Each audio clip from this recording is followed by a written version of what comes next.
How would you like to make an impact in your community? How would you like to help someone that you know who's been a victim of some type of trauma? Well, maybe it's domestic violence or something a little bit more traumatic. Retired police officer and domestic violence expert Rebecca L. Mahan created a program that has been so successful that lives have dramatically changed and people have been able to overcome significant trauma. The book, Victims Overcoming Traumatic Events, is available on Amazon and is designed for patrol officers and those who respond first to domestic violence. That includes you. You might be responding to a friend or a family member that's had to, face a very challenging situation that has been very traumatic for them. Domestic violence or otherwise, the focus of the book really gives details that can be applied to any type of calls for service. And those who are patrol officers, nurses, and family or friends can really utilize the tools and resources that are provided inside to make a difference. There's even a chapter how you can change unhealthy things going on in your life to make them healthy and move forward. Take a few minutes to head over on Amazon.com, Victims Overcoming Traumatic Events by Rebecca L. Mahan. With us today, Walter Dumas is our guest, and he has got an incredible story. We won't be able to get to the whole story today, but there's going to be multiple opportunities as he'll be back. He's a poet and author, and he has been the victim of an incredible story that you're going to want to know about, and we will be talking about over time. You may have heard of the OK Boys Ranch, and he was someone who was there. I'd like to welcome him, and I hope in your hearts you'll welcome him too. Welcome to the show, Walter Dumas. Thank you. Tell me, Walter, how are things going for you today? I know that you have some things. You've got 3 points that you want to share with the audience today, and I'm wondering, how are you doing, and what's the first thing on your mind? Well, I'm doing okay, and I think the first thing on my mind is faith, because faith is what keeps you going. It's what drives you. So that's what's on my mind today. I love that. So can we relate that maybe to your journey and how that played a role in where you're at now? Well, I can just honestly say, I dealt with a lot of adversity in my life. I dealt with a lot of abuse in my life. And so, faith played a role in that to keep me going and keep me surviving. Mm. It's really hard, I think, having the right survival tools when you're getting through things, different types of traumas that you're not ready for or never anticipated happening in your life, and especially for when you're in your younger years. And I know that happened for you. Do you remember the first time you thought about your faith and how it applied to your life?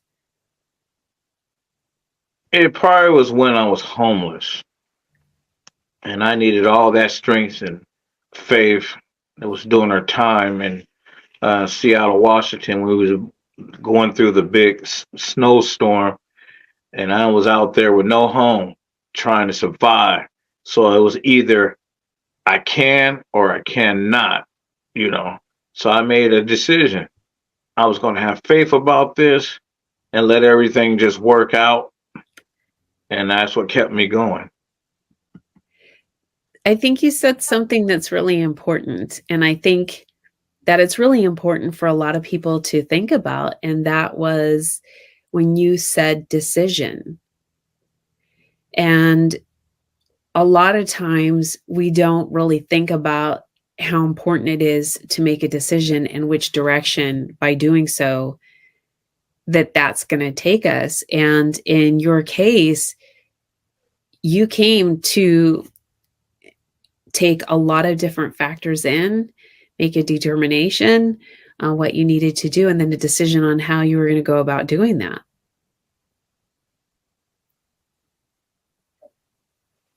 That's true. So, yeah. I just had to teach myself how to be strong. I faced so many things in my life, so I could sit here and just, you either can just lay down and give up, or you can get up and do your best to keep going. It's a decision, but that's your decision. That's not nobody else's decision to make for you. You got to be willing to say, look, I'm going through this, I'm going through that. Either I can or I cannot, you know. But my thing is, and my encouragement to everybody is just to keep on going, no matter what. The road was never made straight to me. There's always something rocky.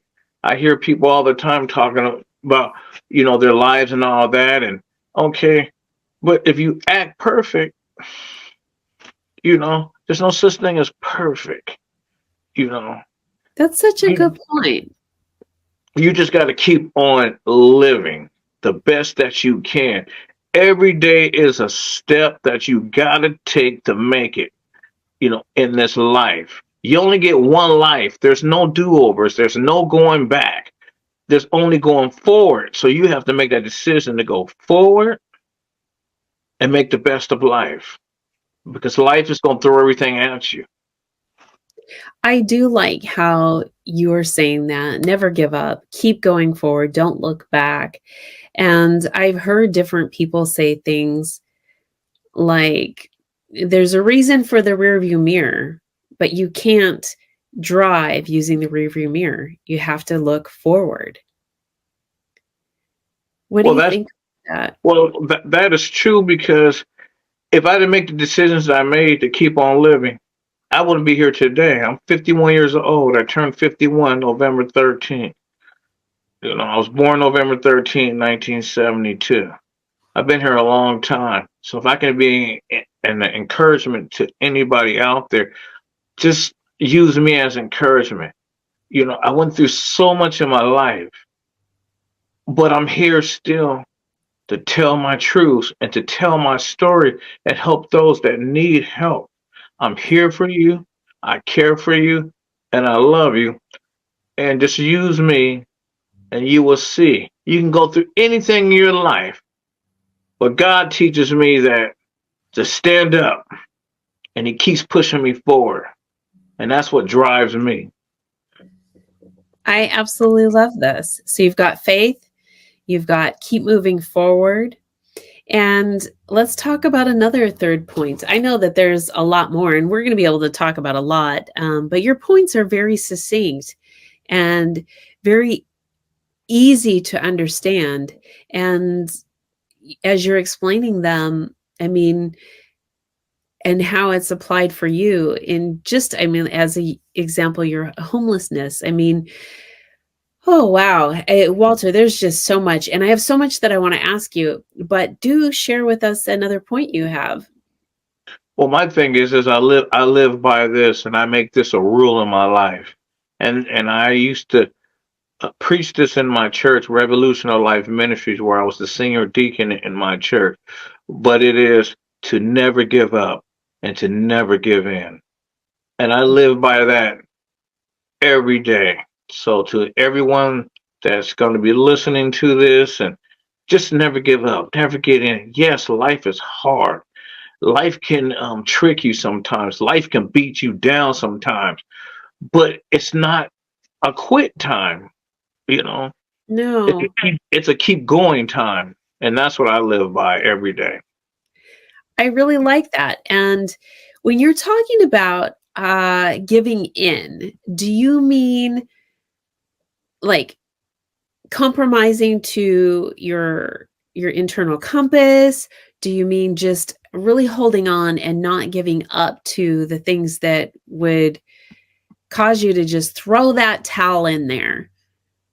Well, when I say that, because life is a test, and it's going to test you. It's going to test you in every way. It could be people, it could be sickness, you could be close to death. Any of things, it's going to test you. And you just got to have that heart and that mind to just not give up and to not give in. Never give up, never give in. I know some things in life and I understand it can't be helped and things are going to happen to you in life. But long as you still standing, keep going. I encourage you. Please keep going. I really love this. Keep going. Have faith. Stay strong. Yeah. Don't look back. Keep looking forward. Let me just kind of glance back, because to come to the point in each one of those things, you had to endure some adversity. And what age did that start for you? I can say that I had a very bad childhood. But I think when everything really starting to hit, I was 8 years old. And then I went into the DSHS, foster care system. And that's when things started to really just, go into the direction, you know, of a very not good life, I could say. A Hmm. very horrific life that dealt with child abuse.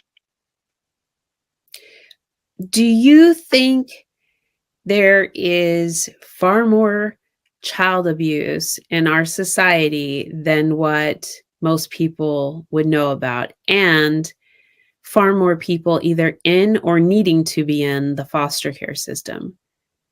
The foster care system is broken. They can change the name of it from DSHS to what it is now, Children and Family Services, but you can't mask the horrors and the horrific things that children have been going through. I have been an advocate against the foster care system for years. I just believe it's just a system where you know, some kids are just dropped off and, they're thrown away. It's sad. It's heartbreaking. Being a parent, and a grandparent, it's hard for me because I see kids, in the system. Sometimes that can't be helped. Some kids end up in there because either they're abandoned, they're abused, or the parents just didn't have the education and the knowledge Okay. to take care of their children. Then they end up in this system that's not designed to help you. I'm living proof of that. I've been in 65 foster homes, 2 group homes, two mental institutions. You can't tell me, you know, it was supposed to be designed to help you, Okay. but in my experience, it was designed to break you, and it broke me. I can understand. Now let me ask you this, because I know that there are a lot of foster care programs that have been very successful and have produced really loving families and very successful um, children from those experiences. Would you separate a I guess a governmental institution such as what you're mentioning from another organization that might be really geared towards helping children? And if so, what would the difference do you think would be? I believe there's private organizations out here that are trying to help, children and advocating like I'm trying to, so we can fix the system that, Okay. you know, but it's, I can say we're in 2024, so maybe there are things out there that they're trying to help. But in the early 90s, 80s, and 70s, no. It was a system that designed to break you down.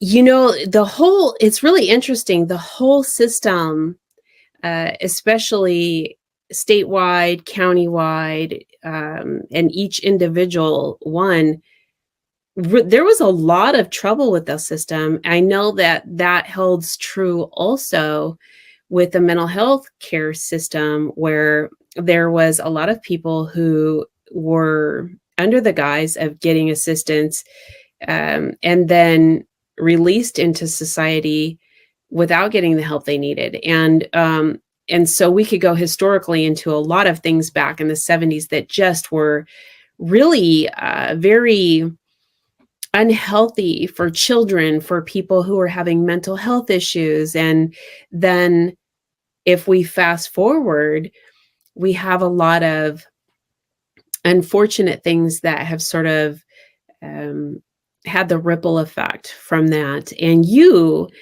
are an example of what happened during that time period, but also an example and a just refreshing stream of encouragement, because with the amount of things that you even just shared with the audience now, you're still persevering through because you have goals, you have a direction, you have things that you're looking to do, you want to help others. Perseverance is, I mean, at the core of who you are. And we go back to your three pillars that you have faith, never give up, keep looking forward. I just really love this. And so let me ask you, because the show is really geared towards those that are 18 and older. Not that those that are watching could be younger. That's totally okay. There's usually nothing that could be inappropriate, but we all have different boundaries. So let's look at talking about the adult world. If you were to, especially having come from the situation as a child's perspective, if you were to be talking to some parents right now that might be experiencing some challenges where they don't know what to do with the situation they're in and how to give the best course of action to a child that they have, what would you suggest to them? I would tell them to, seek out help, seek out counseling, for their child. Just don't give your child, away to a system that's not prepared for that child. It's not working for that child. There's a lot of groups out here where parents can go, you know, to help with their child. If you love your child, if you care about your child, then you'll be willing to, sacrifice the time. I don't care if you're working, I don't care if you're at home. If you love your children, you're going to seek out that help because there is a lot of help out there, counseling, peer groups, and things that will help you to help your child so you guys can stay together as a family. I love that, focusing on staying together as a family. I think that that is so important. I know for me, I learned early on, um, through mommy and me classes, that there's resources available every step of the way at every sort of milestone, and those that are in between the milestones. Resources are available. There are things that are available um, to enrich the parental life as well as the child's life. And I think from things that I have found and other things that I've been doing in helping people, the biggest challenge I have found is that lack of knowing where to find resources. And I know with the advent of the internet and social media that we have a better opportunity to find things, but not necessarily do we always know if the things that we see online are healthy or if that's the right way to go. And I like what you're saying. I mean, if we can keep the family together, and if for some reason that there isn't, it would be looking at what is in the best interest of the child and ensuring that that child's life is going to be healthy. It's going to be enriching, and in turn, then possibly the parents that are in that situation also will have the same thing. Um, I know that you have done a lot of writing, Walter, and you've expressed emotion through your poetry. You have a book, Silent Suffocation. And I really think that the title of that book tells a lot about you. Can you kind of share a little bit why that title is so profound? Because in my life, for years, I was abused. I was trafficked. You know, like I said, I've been in 65 something foster homes. All my life, I didn't have a say-so in my life. My life was always directed and controlled. So the title makes sense to me because people has always have tried to silence me and suffocate my life, to abuse me, to prey on me. And that's why the title of this book is so perfect from my experience and what I went through. Did you feel like you were being suffocated and you didn't have a voice at all? That's what I felt like. I felt like I didn't have a voice. I felt like, whew, I just felt like they was just trying to just end my life, destroy my life, you know. And that's the part that just really hurts when I reflect on it and look at it. I went through so much. I don't wish on any child, you know. I went through things even in my adult life I don't wish on anyone, whether you're a child, whether you're an adult. But here I am, still standing, still trying to move forward. Despite it all. Yes, I got these tears in my eyes and things hurt. But God built me different. He built me with a I don't quit attitude, despite it all. People today still try to silence me. People today still try to suffocate me. You can't. My faith in God is bigger than what the perpetrator is trying to do to me. Let me just say something. I'm thinking about this. And I'm thinking about, how do we overcome suffocation? And you need oxygen to do that. And I'm thinking about your pillars: having faith, never giving up, keeping looking forward. And I'm thinking that those are actually the oxygen to not silence you, to not suffocate you or your voice. And you are doing just that. You are moving forward, and the pain is there. And I know that that's there not only when you feel it to help you continue to work through all of those things, but also to share with somebody else that you understand. You understand those things. And where you're at in life now is, not only have you experienced this as a child, but you can look at this from a different end now as a parent, as a grandparent, and say, hey, this is how things should or shouldn't be. And here's some boundaries.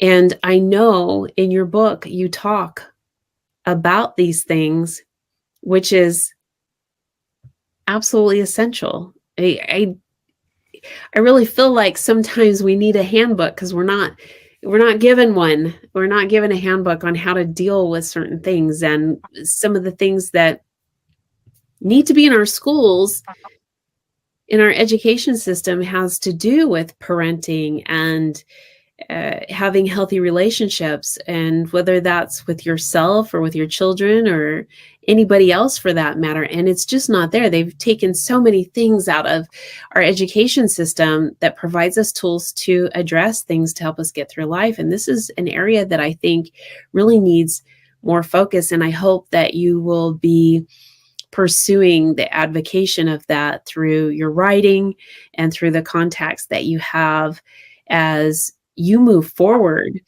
Let me ask you, Walter, what was the biggest challenge in writing your book?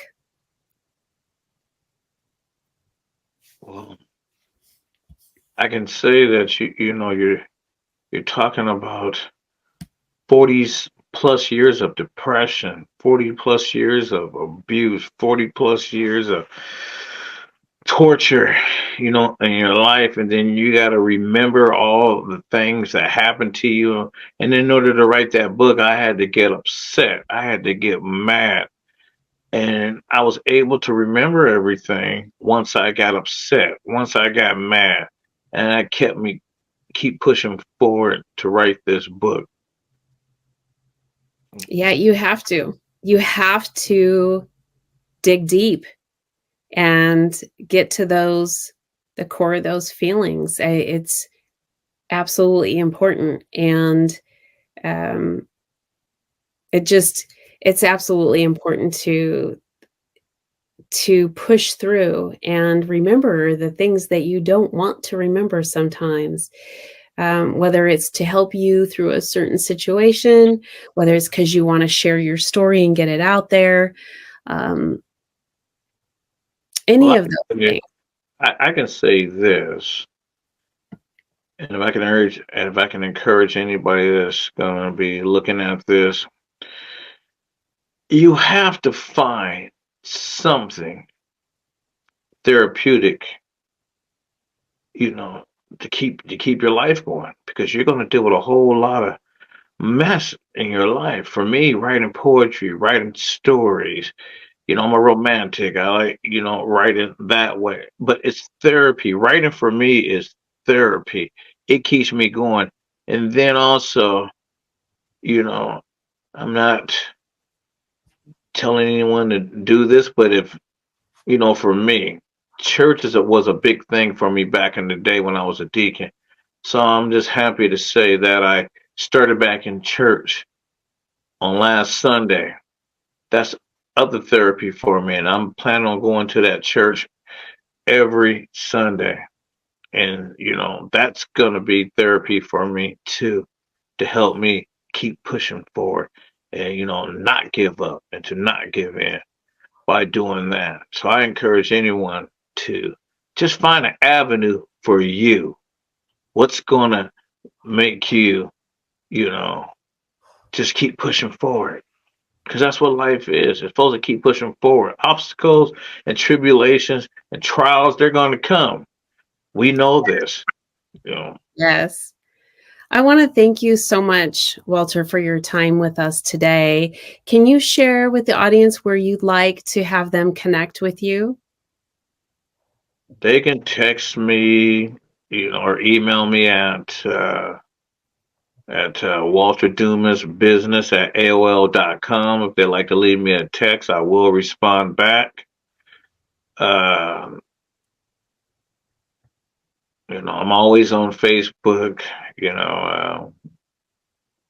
You can just reach out and put Walter Dumas in there and just friend request me that way. TikTok and Instagram and LinkedIn. And all you got to do is put in Walter Dumas. You'll find me that way.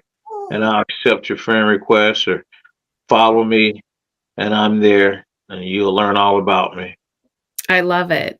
I love it. And I want to thank all of you for tuning in, where we bring people that should be able to change your life with 3 pillars, or at least lead you in a great, healthy direction or a new perspective, or that you can share with your friends and family. Thanks for tuning in.